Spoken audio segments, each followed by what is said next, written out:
नमस्कार, आप देख रहे हैं न्यूज इंडिया में आपके साथ सागर मिश्रा। शुरुआत एक बड़ी खबर के साथ। इस वक्त की बड़ी खबर, रूस यूक्रेन विवाद पर रक्षा मंत्री राजनाथ सिंह का बयान। भारत वार्ता के जरिए समाधान चाहता है, राजनाथ सिंह ने कहा।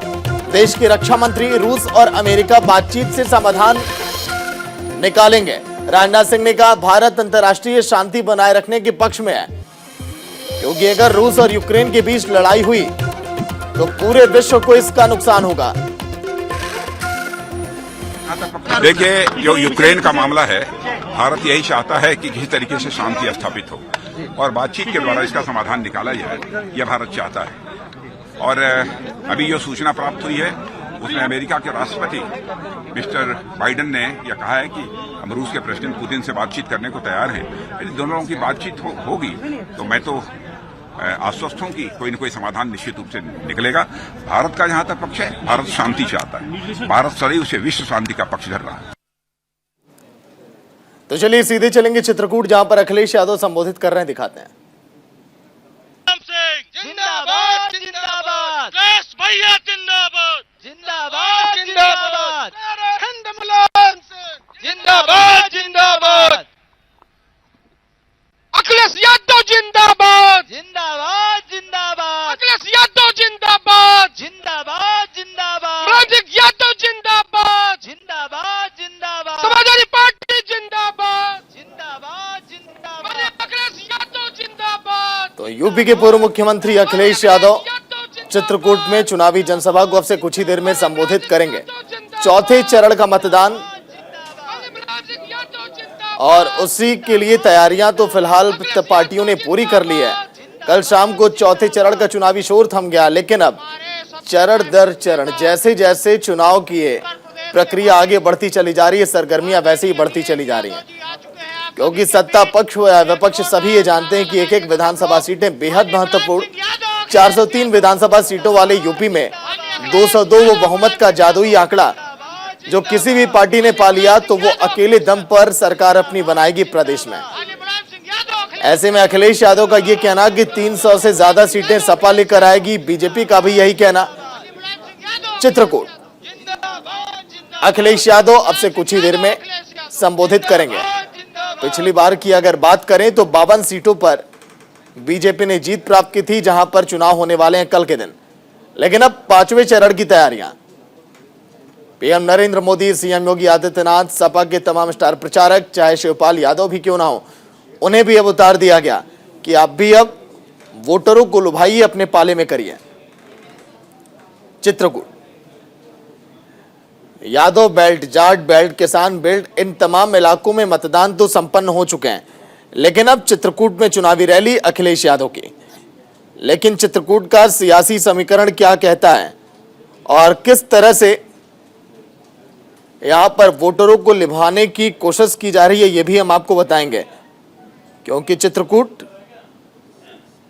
बीजेपी का गढ़ कहा जाता है, क्योंकि सन 2017 के चुनाव में बीजेपी ने जिस तरह से प्रदर्शन किया, पता ही नहीं चला कि विपक्षी पार्टियां किधर चली गई।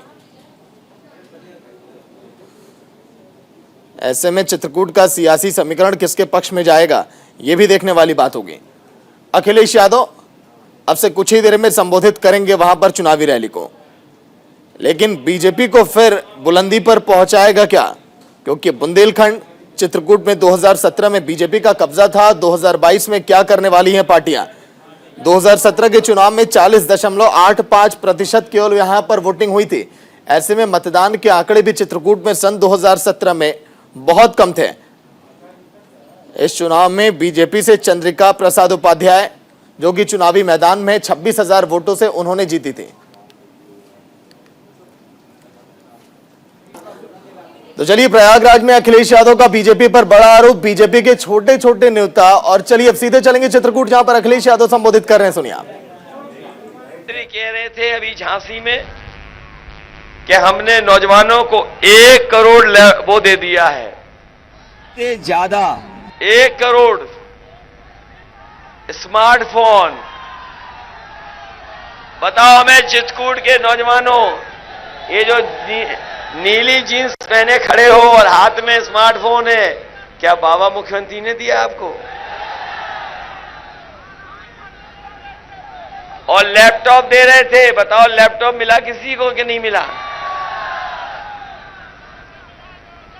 बताओ ये टैबलेट क्या देते रहे 4 साल 4.5 साल, कौन सी टैबलेट देते रहे? तो अभी तक तो हम ये सोचते थे कि बाबा जी लैपटॉप नहीं चलाना जानते इसलिए नहीं बांट रहे हैं, लेकिन इधर नौजवानों ने, हमारे पत्रकार साथियों ने देखा होगा कि एक तस्वीर उन्होंने डाली अपने सोशल मीडिया पर, जहां वो खुद पूरब की तरफ देख रहे हैं और जनता पश्चिम की तरफ देख रही है। तब मुझे पता लगा कि ये स्मार्टफोन भी नहीं चला पाते हैं। बताओ हमारे बाबा मुख्यमंत्री कैसे हैं? और हमारे किसान भाई जानते होंगे कि इन्होंने कहा था कि हम गौशालाएं बनाएंगे, गौशालाएं। बताओ गौशालाएं बनाने का वादा किया था, कितनी गौशालाएं बन गई बताओ? आपको अपने खेतों को बचाने के लिए तार लगाने पड़ गए कि नहीं लगाने पड़ गए? और हमारे मुख्यमंत्री जी का जो प्रिय जानवर है,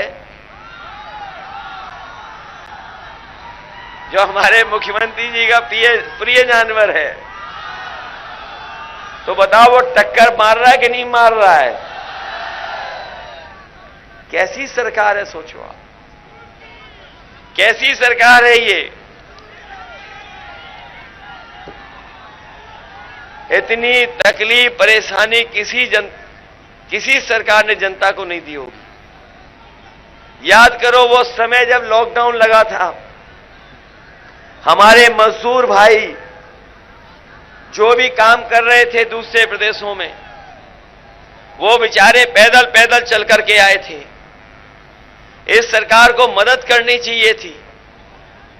लोग अपना सामान रख करके, लोग अपने छोटे से बच्चों को अपने कंधे पे लेकर के आए थे, और जो छोटे बच्चे चल सकते थे वो पैदल पैदल परिवार के साथ चल रहे थे।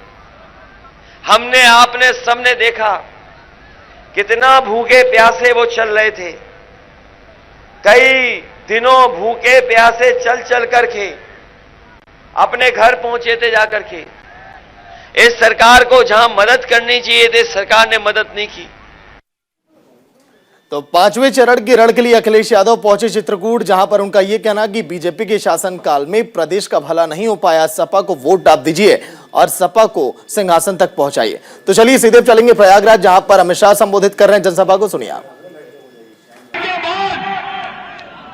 पहली बार हमारे देश के प्रधानमंत्री जी ने दलितों के पैर धोकर, सफाई कर्मचारियों के पैर धोकर सफाई के महत्व को, स्वच्छता के महत्व को पूरी दुनिया में उजागर करने का काम नरेंद्र मोदी जी ने किया।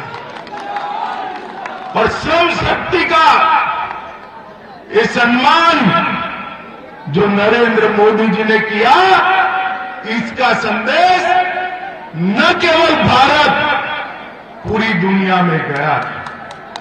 मित्रों, कांग्रेस पार्टी ने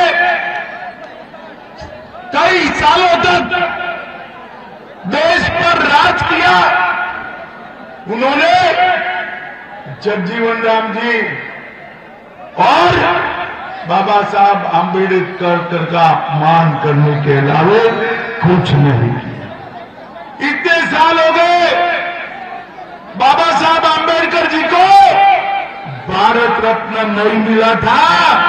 जब कांग्रेस पार्टी गई तब बाबा साहब को भारत रत्न देने का काम।